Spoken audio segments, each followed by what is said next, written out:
नमस्कार, मैं ऋतुपर्ण दवे। आज मैं फिर आप सबके सामने एक नए और बहुत ही मौजू विषय को लेकर हाजिर हूँ। मेरा विषय इस बार आप सबसे यानी हर आम और खास से जुड़ा हुआ है। मैं आज बात करने जा रहा हूँ प्राथमिक शिक्षा की बुनियादी खामियां क्या है, हमारे देश में प्राथमिक शिक्षा की स्थिति क्या है, कितनी बद से बदतर है और क्यों है, यह किसी से छुपा नहीं है। खासकर सरकारी तंत्र और स्कूलों की इस पर कैसी भूमिका और जिम्मेदारी है, यह भी किसी से छुपा नहीं है। इसी पर मैंने अपना लेख लिखा है, जो देश के बेहद प्रतिष्ठित इंडियन एक्सप्रेस ग्रुप के हिंदी दैनिक जनसत्ता के सभी संस्करणों में 14 अक्टूबर को प्रकाशित हुआ है, जिसे मैं आज आपके साथ साझा करने जा रहा हूँ। लेख से आपको रूबरू कराऊं उसके पहले हमेशा की तरह मेरा यह 7 सेकंड का एक रिक्वेस्ट, अपील, मनुहार, गुहार और विश्वास है कि इसे आप जरूर पूरा करेंगे।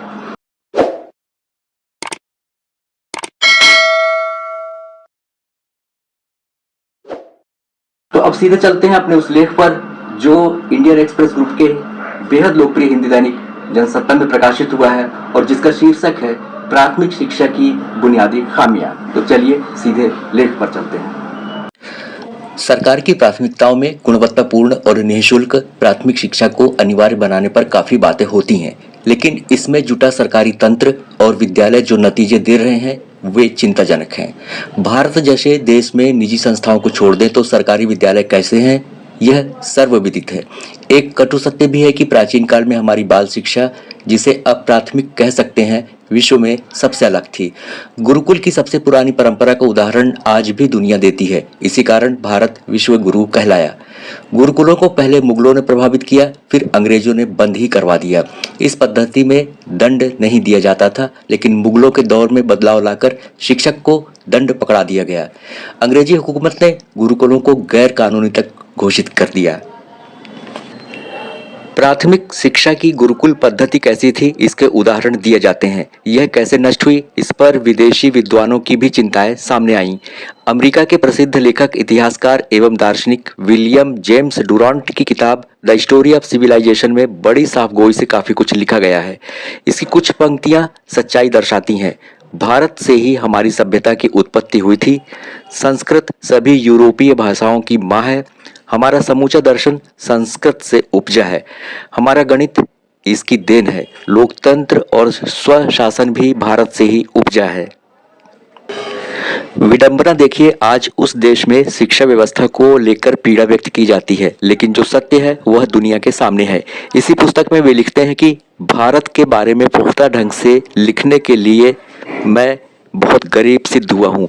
लिखने के पहले 2 बार भारत के पूर्व और पश्चिम की यात्राएं की, उत्तर से लेकर दक्षिण के शहर देखे।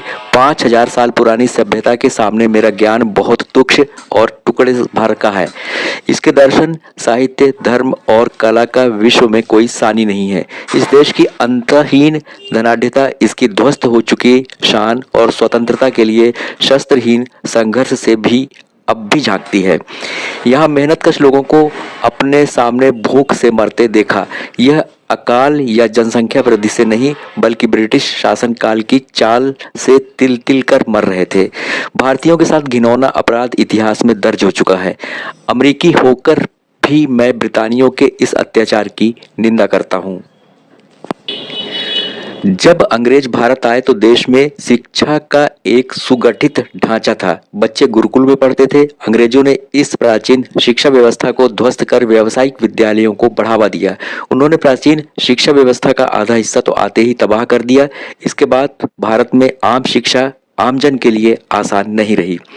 यहाँ 1850 तक 7,32,000 गुरुकुल थे, यानी प्रत्येक गांव में एक प्राथमिक विद्यालय था, जिसकी शिक्षा व्यवस्था अत्यंत उन्नत थी। वर्ष 1858 में भारतीय शिक्षा कानून बनाया गया, जिसका मसविदा मैकाले का था।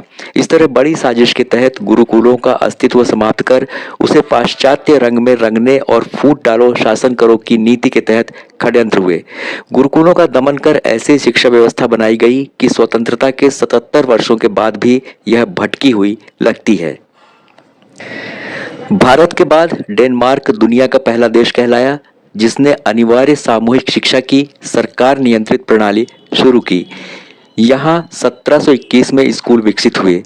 वर्ष 1814 में समन्वय आयोग की रपट के बाद शिक्षा प्रणाली का आधार बना, जबकि इंग्लैंड में प्राथमिक शिक्षा की अंग्रेजी प्रणाली पश्चिमी यूरोप के दूसरे देशों की तुलना में देरी से विकसित हुई।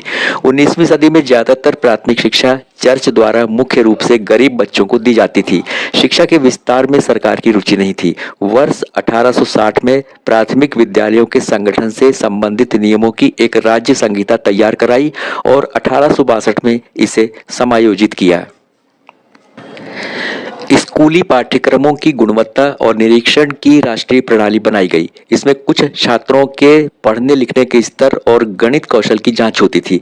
फिर स्कूलों के लिए वित्त पोषण तय होता था।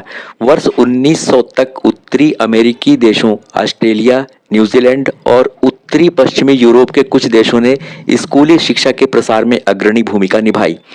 उत्तरी यूरोपीय देशों के अधिकांश देशों में नामांकन 60 से 75% तक था, जबकि अन्य क्षेत्र में विशेषकर एशिया, जापान को छोड़कर मध्य पूर्व और उत्तरी अफ्रीका में स्कूली शिक्षा का प्रसार काफी न्यून था। प्राथमिक शिक्षा के प्रसार में जापान की 19वीं सदी में सबसे उल्लेखनीय स्थिति रही।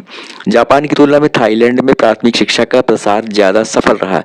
समझा जा सकता है कि इसकी प्रेरणा भारतीय गुरुकुल पद्धति से ही मिली।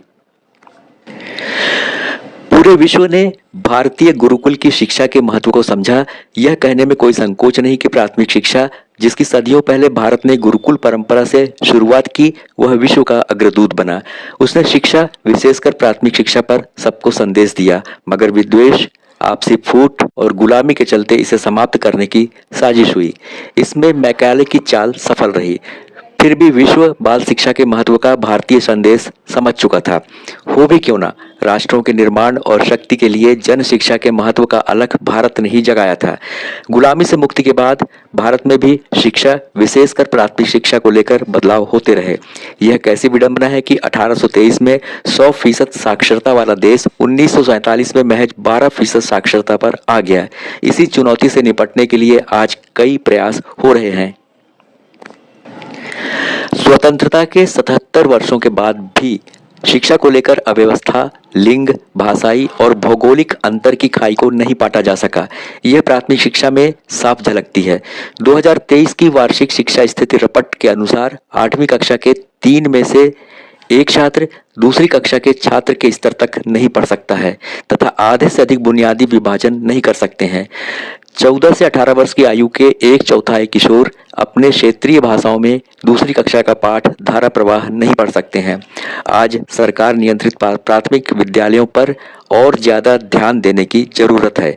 नए दौर में शिक्षकों को ज्यादा सुविधाएं देकर यदि हम अपनी नींव को मजबूत करने की दिशा में बढ़ेंगे तो पूरे देश में नया वातावरण बनेगा।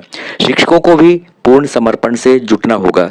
शिक्षा में अमीर गरीब, जात पात और ऊंच नीच का भेदभाव समाप्त कर हम देश को दोबारा गुरुकुल परंपरा की ओर ले जा सकते हैं।